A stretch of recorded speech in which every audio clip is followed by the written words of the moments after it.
Hello and welcome back to Scouching. In the last video, we looked at a player who was a bit of a surprise to make their NHL roster this season, and this week we're going to be looking at a player who probably should have been put in the NHL roster at least to start the year with the Vegas Golden Knights this year, and Cody Glass. One thing I've really found interesting about how Gerard Gallant is using Cody Glass this season as a rookie is he's putting him between two very talented veteran players in Mark Stone and Max Pacioretty. I think he fit in relatively okay in this game against the San Jose Sharks on October 3rd, but I also think there's a lot of room for improvement with Cody Glass, although it isn't all bad, so let's get right into it. I've always been a really big fan of Cody Glass, and the biggest reason why is that in all three areas of the ice, he just plays really smart hockey. However, when you play that kind of a game and jump right into the NHL from junior hockey, as I've said before, the pace of play increases very, very rapidly. It's very early in the season, and it's very early in Glass's career. This first shift of the game for Glass is a really good example of his overall level of awareness, but the pace of play maybe being a step above what he's really perceiving it to be at the moment. San Jose has dumped the puck in here, and Marc-Andre Fleury comes out to play it. Cody Glass's man here is Marcus Sorensen, and I'm personally a low-key, really big fan of Marcus Sorensen. I think he's a more underrated player in the league in terms of his skating, his offensive ability, his play in transition, and Cody Glass is sticking to him pretty well early on in this play. However, when Marc-Andre Fleury moves the puck here to John Merrill and wraps around the back of the net, Cody Glass really loses track of Marcus Sorensen, and Sorensen immediately gains a great positional spot in front of the net,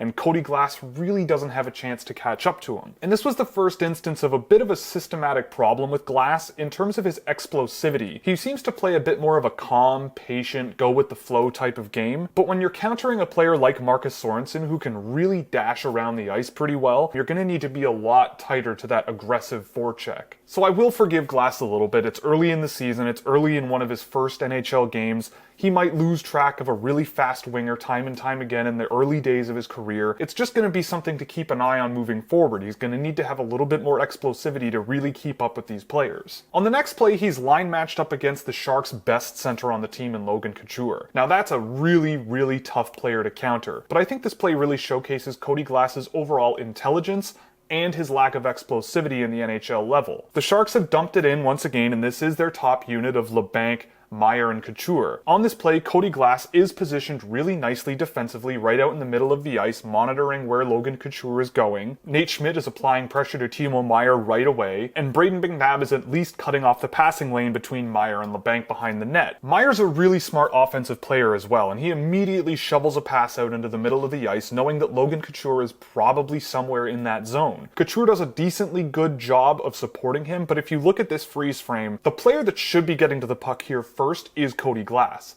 And again, the player he's kind of matched up against here is Logan Couture, so it's kind of forgivable, but this is a play where Cody Glass should be able to get this puck and chip it out. Unfortunately, he doesn't do that. Couture extends himself really, really well and knocks the puck right off Cody Glass, putting it right on net. Brayden McNabb can't really handle Kevin LeBanc in front of the net, and he gets a really nice high-danger chance on Marc-Andre Fleury, which he turns away and puts into the corner. So again, on display here is both Cody Glass's really nice awareness defensively, but also maybe a lack of explosivity at the NHL level. Turning things around in his own end was a bit of an issue in this game, so this is something that I think is going to need to be worked on a fundamental level if he's going to be a really top-level premier center at the NHL level. This play isn't particularly flashy or anything, but I just really like the way that Cody Glass supports Max Pacioretty on this breakout. Unfortunately, when Marc-Edouard Vlasic strips Pacioretty of a loose puck, Cody Glass can't get his stick on it, and Joe Thornton picks it up to pass it to Kevin LeBanc for an easy entry. But it isn't at all negative here for Cody Glass, as he backchecks pretty well and stays in open space down the right wing where Pacioretty has kind of departed the defensive zone. Kevin LeBanc wraps the puck around the back of the net, and while Cody Glass can't really catch up to that loose puck,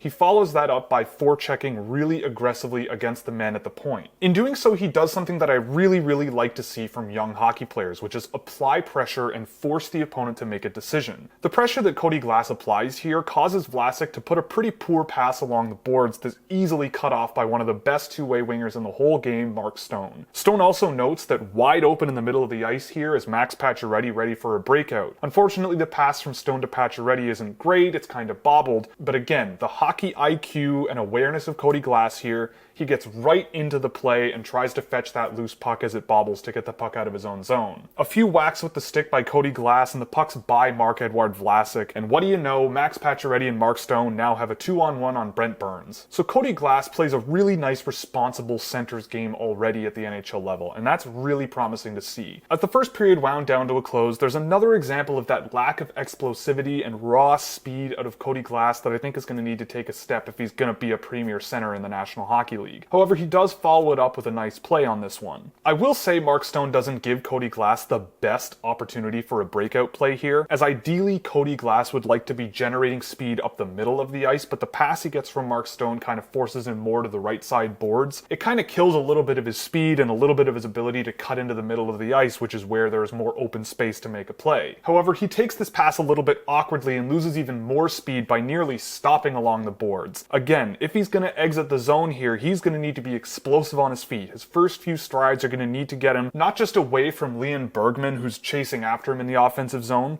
but to move the puck past Marc-Edouard Vlasic, who's just inside the blue line on this play. Bergman closes that gap and pretty easily knocks the puck right off Cody Glass straight to Marc-Edouard Vlasic. However, just as Vlasic gets to the puck, Bergman and Glass are still tied together. Glass still remains aggressive on the puck. Vlasic doesn't make the greatest play along the boards. Bergman bites a little bit too much and separates himself from Cody Glass in the neutral zone here, and Glass just picks up the loose puck. Cody Glass shows nice patience immediately after retrieving this puck to sort of let the play settle around him and see if he can find an open man, which he certainly does, as Mark Stone finds a bunch of open ice in the neutral zone and gets the easy zone entry on this play. So Cody Glass remaining aggressive on this forecheck and not really giving up when he loses the puck allowed him to get the puck back almost immediately when an aggressive winger separated himself from Glass. And again, showcasing his intelligence here, Glass uses his hands to just take a split second to make a passing decision, finds Mark Stone in open ice and gets himself an easy zone entry. In the Ville Heinola video, I tried to highlight how responsible the Winnipeg Jets forwards needed to be with an aggressive defender like Ville Heinola pinching up in the neutral zone. It's always really important for forwards to be aware of where their defensemen are on the ice. If you ask me, you cannot make it easy to relinquish your own defensive blue line with the speed at which the NHL game is played. Derek Englund on this play pinches way up in the neutral zone, and Cody Glass spots that and covers for him at the blue line. You might think when you look at the point totals that Glass has put up in the WHL that mostly that came from playing an offensive role,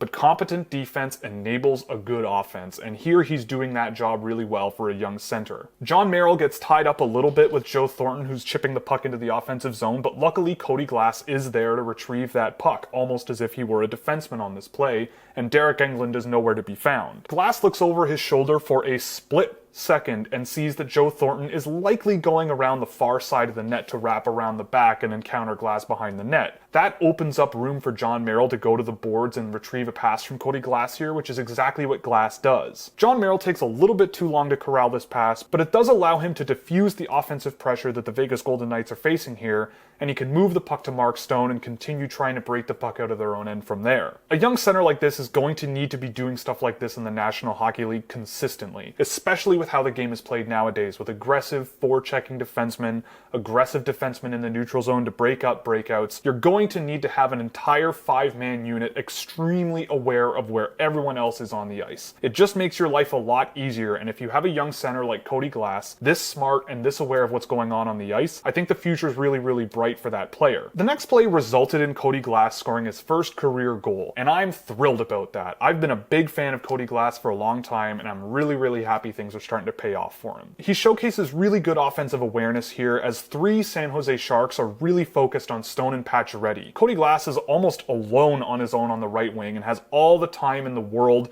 to make a play if that puck squirts out in front of the net. The downside here is that Pacioretty loses control of the puck and it kind of dribbles into the corner. Mark Stone doesn't really have the most advantageous position here on fellow rookie defender Mario Ferraro of the San Jose Sharks here, and while Cody Glass still is in a good position to score alone in front of the net, there isn't really control for the Vegas Golden Knights here, and I think one of 2 things should be what happens here with Glass. Either he stops up in front of the net and sees how long he can stay there and wait for a puck to maybe squeak out in front of the net, or he wraps around the back of the net just in case someone like Pacioretty can wrap the puck around the back of the net so Cody Glass can pick it up. Maybe Mark Stone goes to the front of the net, maybe Pacioretty goes to the front of the net. One way or the other, Cody Glass just circles back in a spot where he's not really in a danger of picking up a loose puck if there is one. John Merrill forechecks exceptionally deeply in the offensive zone here, and you now have 4 Vegas Golden Knights forwards in between the face-off dots. That's not the end of the world, but if there is an odd man breakout here, I would think that Cody Glass might want to think about back-checking a little bit to play it a little bit safer. But playing aggressively for Cody Glass here did have a payoff. He manages to once again apply pressure to Marc-Edouard Vlasic and force him to make a decision. The decision he makes is a weak pass that doesn't really go anywhere but onto Mark Stone's stick here, which is probably not where you want pucks in the offensive zone in 2019. Mark Stone does Mark Stone things and wraps a puck around the boards to Max Pacioretty, and Cody Glass, once again noticing quite a bit of open space on the right wing, is way out in the open and ready for a cross-ice pass from Max Pacioretty here. Joe Thornton is a veteran who just does not have the foot speed to close the gap between him and Cody Glass here, and Glass puts an easy one through the 5-hole of Martin Jones for his first career National Hockey League goal. So again on this play, there's both good and bad things. His offensive positioning here, I think, is just as dangerous as his defensive positioning. He knows how to strike and when to find open ice, and while he does play a pretty reserved defensive game, he did have an aggressive moment here that really was a high-risk, high-reward play that tended to work out for him. Luckily, with line mates like Mark Stone and Max Pacioretty, it does make life a lot easier, I will say that. The next play really showcases what just applying pressure to a puck carrier can do. Derek Englund throws in a trademark dump in on Martin Jones, who corrals the puck and leaves it for Joe Thornton to pick it up. Thornton has his head up and is likely aware of most of what's going on the ice here. Trailing over to his left side is Cody Glass, who just stays on his tail the whole way here, and Thornton, again not really showing that youthful exuberance that you see out of a lot of young players, picks up this puck and basically hands it over to Cody Glass, who's tied up against the boards and heading straight at Joe Thornton here. I imagine Thornton is looking for Marcus Sorensen along the boards here, which is probably not a bad thing, but with Cody Glass positioned where he is, that's probably not the pass that Joe Thornton should be making. Glass not only stops that breakout before it even starts, but he immediately knocks the puck right back off Joe Thornton's stick, knocking it into the opposing corner. Nick Holden jumps into the offensive zone to stop the Sharks from retrieving the puck along the boards and tries to get it back to Cody Glass, who's in the corner. What's really interesting about this play is what happens afterwards. There's a bit of a puck battle. People are really focused on getting the puck, whichever team it is, whether it's San Jose or Vegas. But when Glass sees that Joe Thornton is moving that puck again up the boards and again Nick Holden blocks it off, he really quietly and very sneakily goes straight through the high danger area of the ice and once again sets himself up on the right side of the ice where there is nobody. He only continues to be left alone in the defensive end, and Max Pacioretty here probably has a decent shot of getting a puck out to Cody Glass here so he can get a really nice shot on net on Martin Jones here. However, Pacioretty instead does the hockey thing and puts it out in front of the net where there isn't really a threat of a scoring chance. Cody Glass was probably the guy he wanted to hit here, and unfortunately the Sharks can just turn the puck around and move up the ice. The next play highlights another side of Cody Glass's maturity. A lot of young forwards I watch, especially wingers, will forecheck really hard, but take a real straight line approach to their forecheck. But a defender with a nice set of hands or really nice mobility can probably just go around you, and if you don't have the agility to stop or make a turn really quickly, it's really tough to catch up to that player, and that player can then have a lot of empty space to make a play. What Cody Glass does here is apply forechecking pressure really efficiently. Paul Stastny's body is oriented towards the corner, and if he can move that puck into the corner, Cody Glass is going to be there to pick it up. He doesn't really need to engage in this puck battle, but he does realize that the puck battle is grinding to a bit of a halt, and instead of going straight into the battle, he takes a really wide curl to approach from behind and help out Stastny in that direction where there aren't any San Jose Sharks supporting that puck battle. Glass immediately jumps into the battle and moves it around the boards for Mark Stone to pick up on the other side. Granted, this is on the power play, but I thought that was a really smart play here by Cody Glass. The other thing he did that was extremely smart on this play is, again, the San Jose Sharks just didn't seem too concerned about covering him, and he has all the time in the world and all the space in the world in front of the net to block Martin Jones' sight from what became a Max Pacioretty shot on net here. If there's a rebound here, you not only have Brendan Dillon off balance and likely not going to get to the front of the net in time, but you also have Dalton Prout in front of the net, who, from my experience, has not been the most efficient defender. Glass is all by himself here, and luckily for Martin Jones, he freezes it, but if there was any kind of rebound here, you might see Cody Glass get his second goal of the game on this play. And it's another showcase of his sneakiness in the offensive zone. Sometimes a lack of explosivity can be an asset. You can sneak around the offensive zone and no one can pick you up. This next play again showcases a lot of the positives of Cody Glass's game here. The Sharks are entering the zone and Kevin Labanc loses sight of the puck here a little bit, and Derek Englund gets his stick on it and tries to dump it out of the defensive zone on his backhand. He does get it to exit the zone, but hands it directly over to Dylan Gambrell. But Cody Glass is hot on Gambrell's tail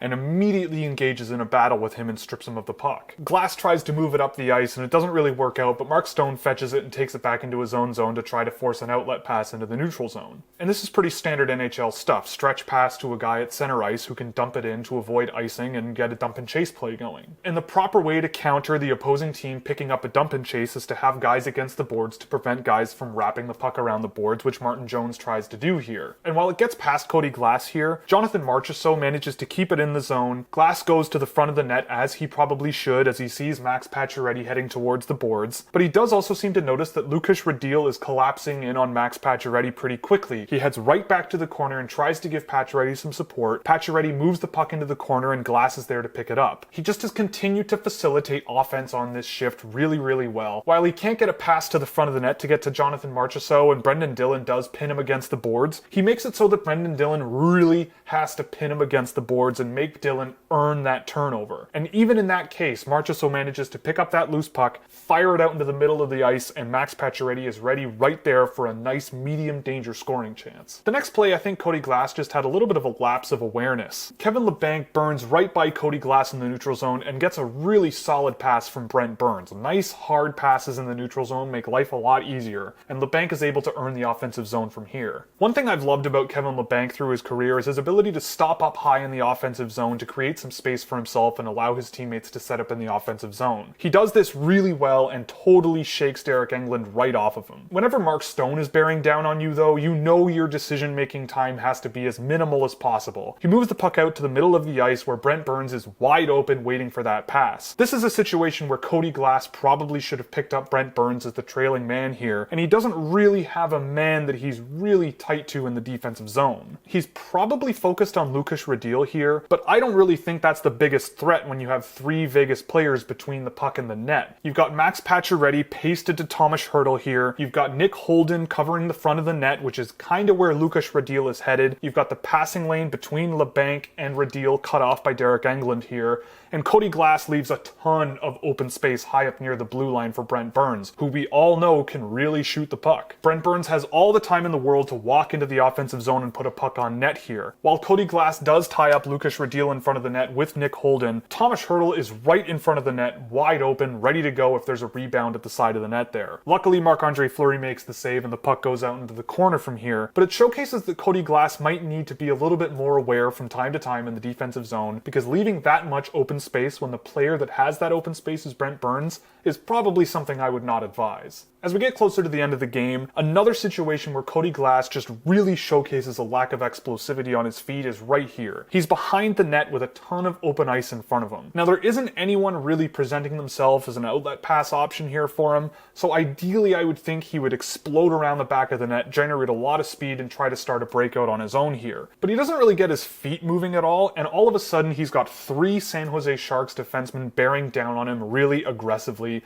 and he's got to make a decision, and there isn't very much presented to him. The only thing he can really muster is a really weak pass attempt that tries to get to Derek Englund, which Joe Thornton pounces on immediately and makes a quick little pass to move it to Kevin Labanc. Cody Glass does position himself well to prevent Labanc from getting to the front of the net from taking this pass from Joe Thornton, but it's another example that I would bring up in a video room or with development staff to say, okay Cody, you're doing fine, but here's some things that will need to improve if you're going to be a premier player in the National Hockey League. This is a top 10 pick that shows a bit of a lack of explosivity under a lot of pressure. Now, that's not a negative, and he is still very young, but it is something that you could use as an example moving forward to try to get him to skate a little bit better moving forward. This is really on Glass to use the space that's ahead of him and get himself into that open ice as much as physically possible, and he just didn't get his feet enough moving on this play. Shortly after that shift, however, Cody Glass again showcases his overall intelligence. With Brent Burns standing next to the post for some reason, you've got Cody Glass really by himself behind the net. Two Vegas players and two San Jose players are really tied up with each other, and Cody Glass is on his own ready to pick up a loose puck here. Mario Ferraro wins a puck battle against Jonathan Marchessault here, and Cody Glass notices that that puck is probably coming around the right side of the boards, but remains in open ice ready for a loose puck if there is one. And sure enough, Mario Ferraro puts one out into a medium danger area, and Glass is right there ready to pick it up. Glass loses the puck a little bit in his feet and trips over himself, so again there's a little bit of finesse here that might be lacking with Cody Glass. But while he loses the puck and Mario Ferraro picks it up,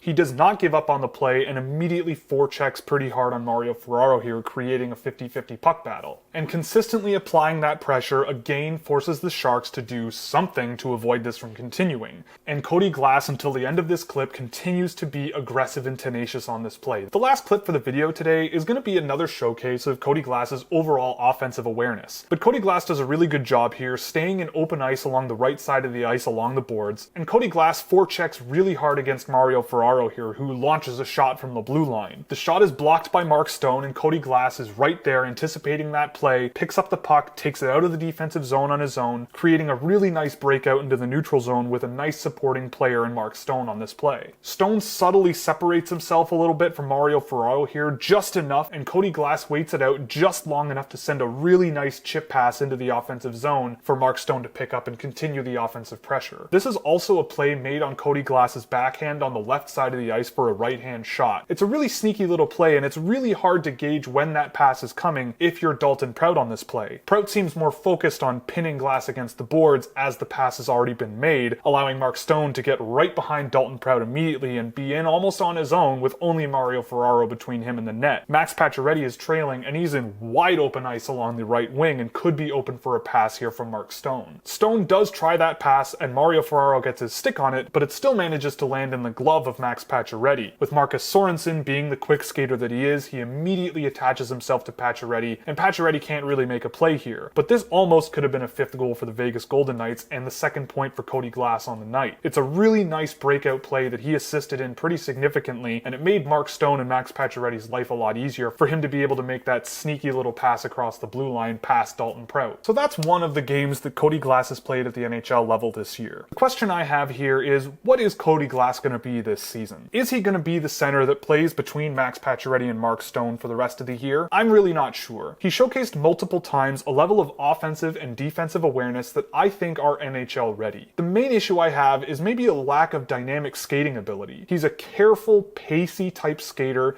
but that's really all he is. There's not a lot of explosivity, but he is a quietly effective center who I think has earned himself an NHL job for the rest of the season. Sheltering him with line mates like Max Pacioretty and Mark Stone, especially Mark Stone, I think is the smart play, but I personally wouldn't really be surprised if the Vegas Golden Knights after a few games this season decide that the best thing for him is playing first line minutes with the Chicago Wolves.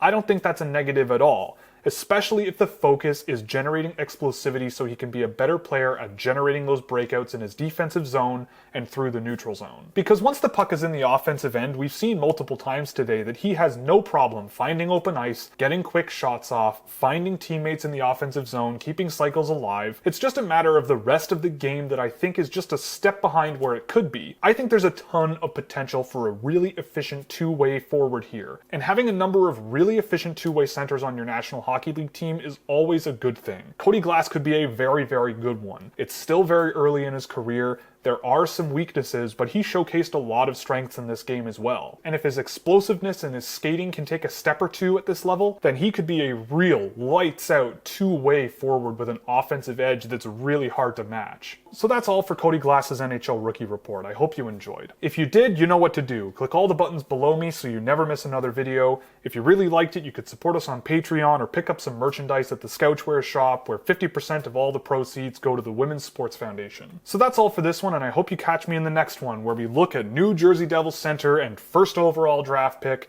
Jack Hughes.